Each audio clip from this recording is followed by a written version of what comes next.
نشے پر، یعنی جو فی الحال طور پہ یہ بڑی خرابی ہے، میں اس میں بچہ کافی باتیں بول دے گا، لیکن کافی اس چیز کے اندر ہمارا معاشرہ خاص طور پر مسلمان اس وقت میں اس بڑی گندی اور ناپاک چیز کے اندر ملوث ہوتا جا رہا ہے۔ چھوٹے چھوٹے معصوم بچے دیکھے جاتے ہیں کہ وہ معصوم بچے روڈوں کے اوپر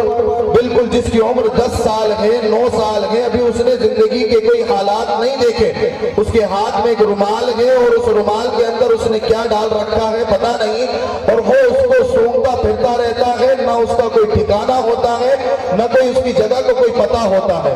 کئی ایسے معصوم بچے ہم سے چھوٹتے جا رہے ہیں، ہم سے دور ہوتے جا رہے ہیں۔ کل قیامت میں ان ماں باپ کی پکڑ ہوگی۔ میں آپ حضرات سے درخواست کروں گا کہ اپنے ان آنے والے جو نونہال بچے ہیں ان کی آپ رہبری کریں، ان کی صحیح تربیت کریں، ان کا خاص طور پر دیکھ بھال کریں۔